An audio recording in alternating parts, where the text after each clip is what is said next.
Hi guys, today I'm taking you step by step in real time through my process for painting this little spring robin. Before we get started, if you haven't already done so, hit that subscribe button and turn on notifications so you never miss any new videos. Let's get started. For this little video series, I'm going to be doing 4 different songbirds, and so I'll just be creating a different bird for each of these squares. I have a 7 by 10 inch piece of Arches watercolor paper. This is 140-pound cold pressed, and it's on a block, which is nice because it means it's glued down on the sides so it won't warp or buckle if I use a lot of water. And you can see I've just taken some tape and divided it into quarters. I'm going to try to keep my colors really minimal for each of these individual paintings. For my first one, I'm going to do a little robin in this corner, and I'm going to start by showing you how I draw that on. So I'm looking at where I want to place the bird on my paper first, and I make little tick marks to mark maybe where the top of the head will be and where the bottom tail will go. I want to make sure I have enough space so that there's room for any other little effects I might want to add. And looking at my reference photo, I can see that the head, from the top of the head to where the orange starts to meet the brown on the bird, is about 1/3 of the way down, a little less than 1/3 of the way down the whole shape of the bird's body. So I'm just making little tick marks to measure how big I want the body to be and how long the tail will be. Right now I'm just taking in all the information I can to see how big everything is, how wide. And I'm going to mark right here for the bottom of the head. And I'll pull a little belly shape coming down here. And we'll make the bird about this wide. For now, I may have to erase and adjust. We'll see.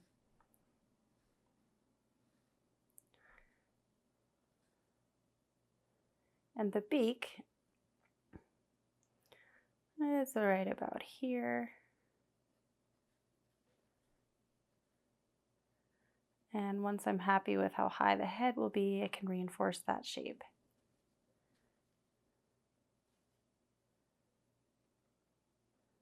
I can see the top of the cap comes about right there. And I'm just going to go ahead and draw the little beak on.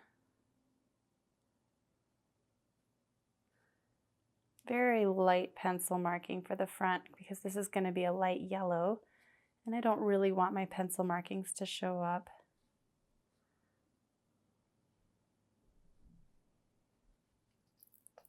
So I'm going to erase this mark that was a little too narrow for the belly. And I'm going to fatten up the side just slightly. It's okay to erase if you're not happy with your initial marks.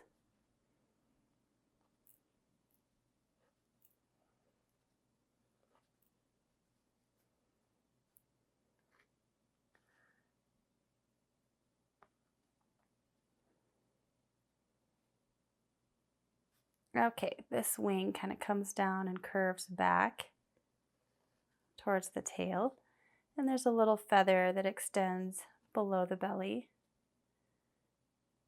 almost like a pointer finger. And I'm just going to draw on a few of the feathers that will be key details when we go in with paint. So almost horizontal line that comes across here where these tiny little downy feathers meet the wing feathers.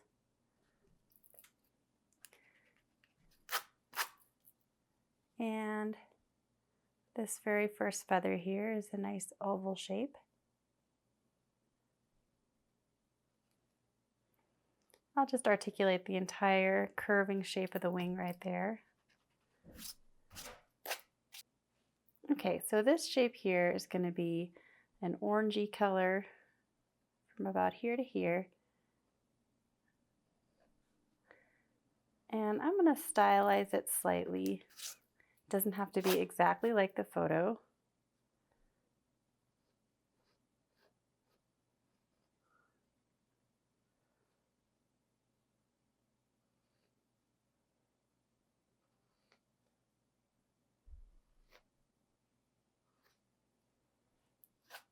And this area right here is almost a triangular whitish gray shape. And let's draw on the eye.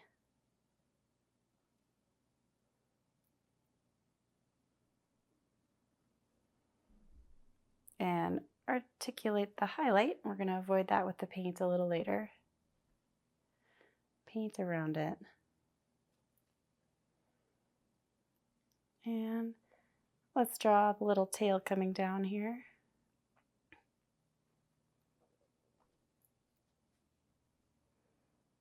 It's fairly wide relative to the shape of the body. And there's one top feather. Two really main feathers here in the tail that make a little arrow shape at the bottom. And then this curves around and touches that. Okay, let me add on this wing over here, and we'll have our basic drawing on. Here we go. And then a little leg with these cute spindly little feet.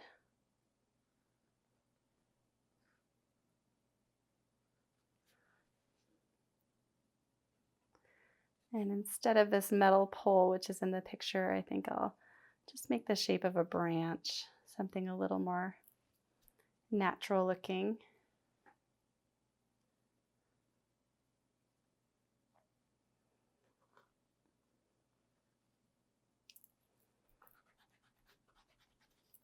I'm just going to adjust my line one more time.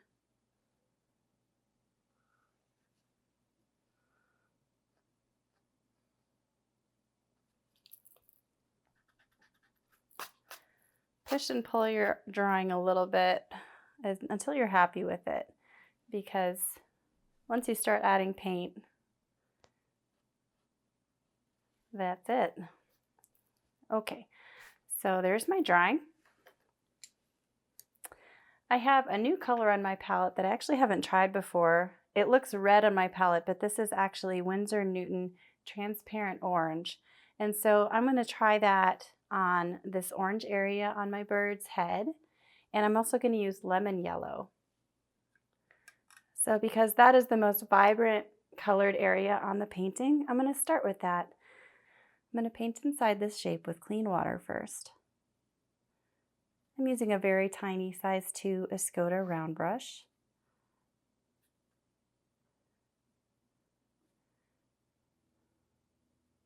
My goal for this painting is to keep it really simple and just paint one shape at a time. Okay, and then I'm going to take that lemon yellow and drop it in to the wet paper. Then I'm going to take a little bit of that transparent orange. Ooh, that's vibrant. That's so pretty. And add it in here. And I want it to blend nicely with that yellow. If it's a little too bright, you don't want to lose your yellow altogether. Water it down a little bit and then come back in and blend a little bit.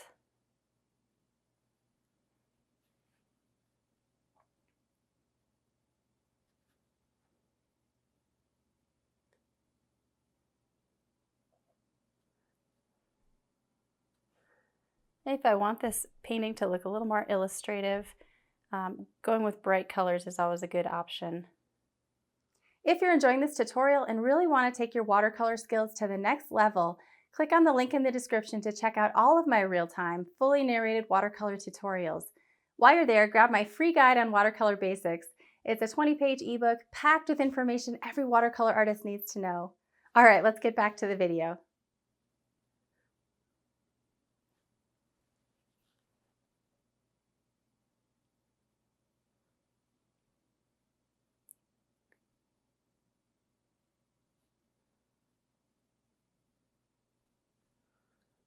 All right, the next shape I'm going to paint in is this light gray over here. And I'll just use a little bit of ultramarine to make it a cooler shadow.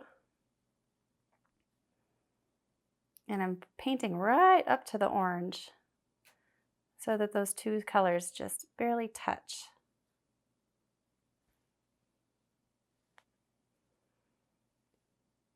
Okay, I'm going to mix up my basic brown now for the overall shape of the bird. And for this, I'm going to use burnt umber.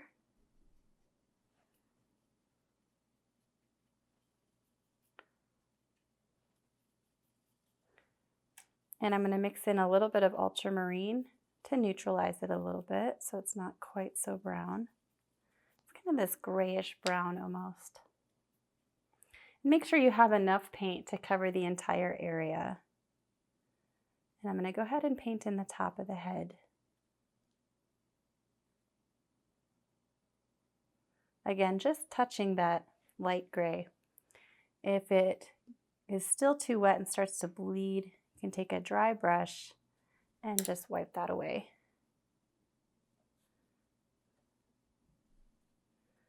I'm going to water it down a little bit here in the front where it's more in the light.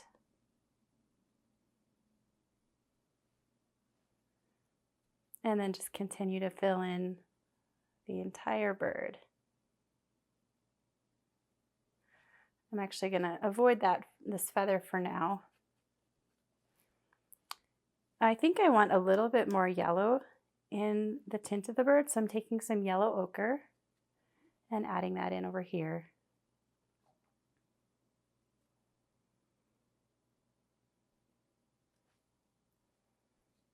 And just pulling it down on the bottom feather.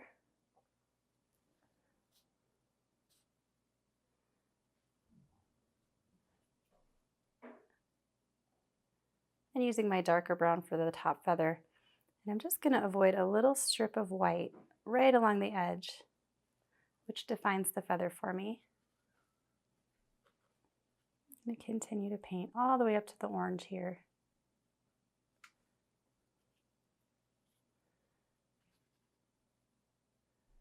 Up to the top wing feather. And then I'm going to water it down for the inside of the wings right here.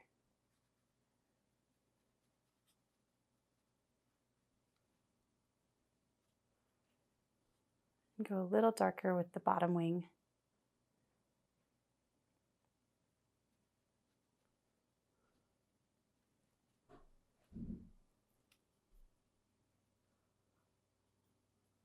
Grab a little bit of ultramarine for a more cool bluish hue in this one feather right here.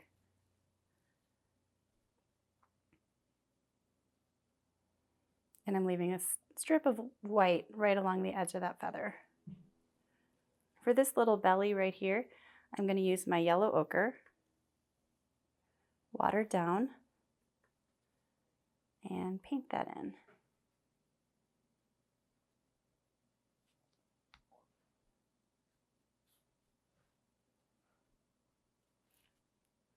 All right, for this wing feather that's in shadow right here, I'm going to grab a mixture of indigo and burnt umber, which creates a rich black.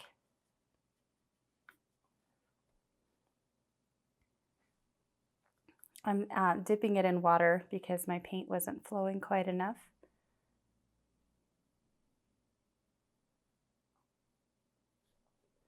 And then I'm also going to bring that shadow up along the back of the bird.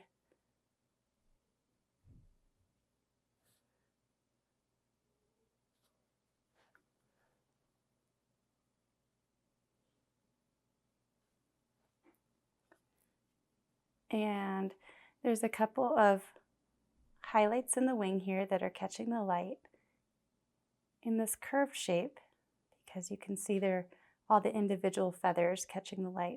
So I'm just negative painting around a couple of little curves here.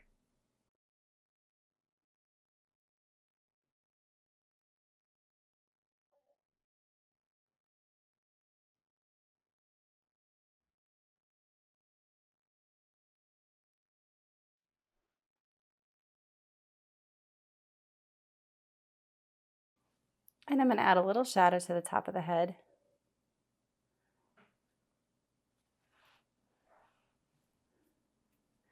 And then since this is mostly dry right here in the wing, I can darken up just the feathers on the inside.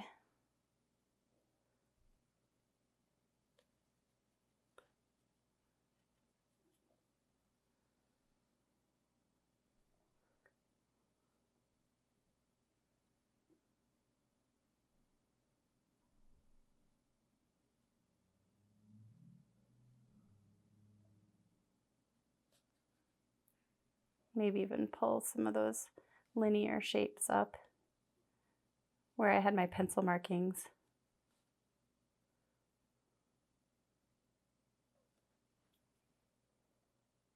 And darken this wing feather.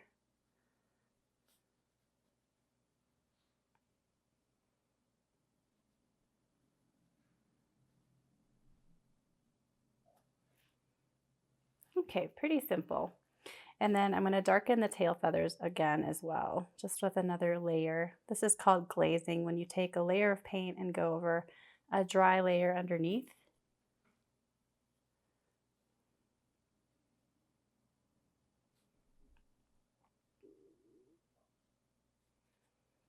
There, and then I can take a little bit of a darker color, whatever color you want, and paint in the leg.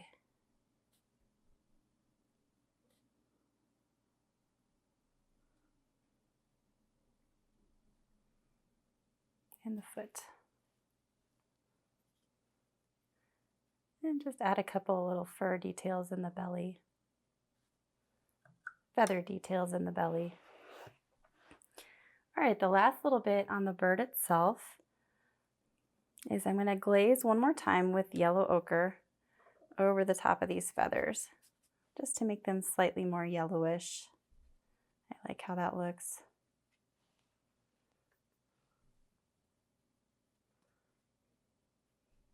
A little more yellow on the belly. And then I'm going to paint in the eye and the beak with lamp black.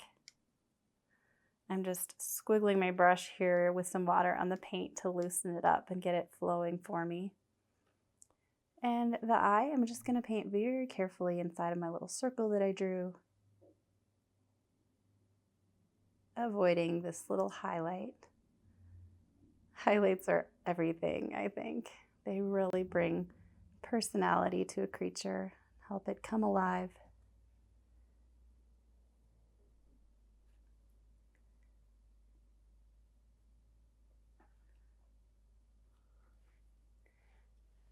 And then the beak.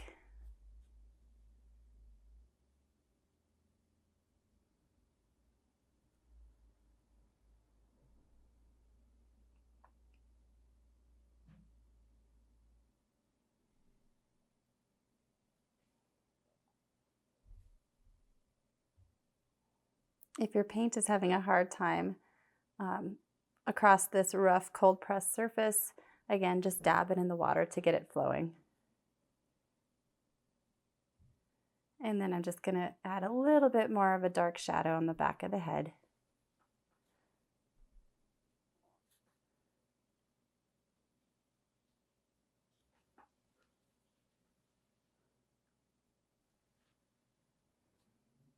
And just so it looks feathery.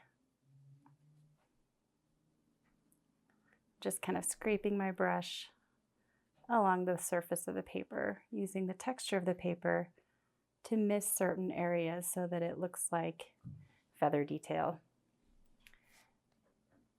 Let me zoom in a little bit so you guys can see that better. Okay, let's just add a little branch so our bird is not floating in space. Since this dried a little lighter than I would have liked, I'm going to actually add one more layer of orange. I always think I'm done and then I go back and start adjusting things. That's what tends to happen when you're a perfectionist. But yes, that's much more vibrant, I think. And then I'm going to soften this edge that I created because I think it's just a little too harsh. So I'm taking a clean, damp brush and just scrubbing it. I think that looks better. There. All right, so for our branch, just grabbing that same kind of brownish mixture and just painting wet on dry on my paper for this little branch.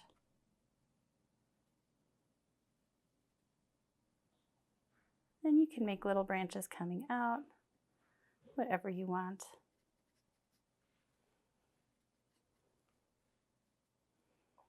And then I'm just going to add a couple little droplets.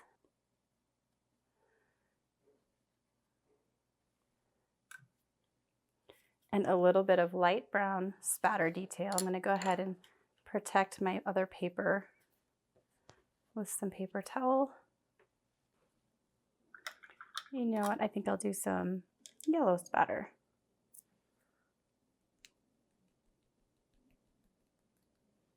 And a little bit of that transparent orange that's so beautiful in our robin.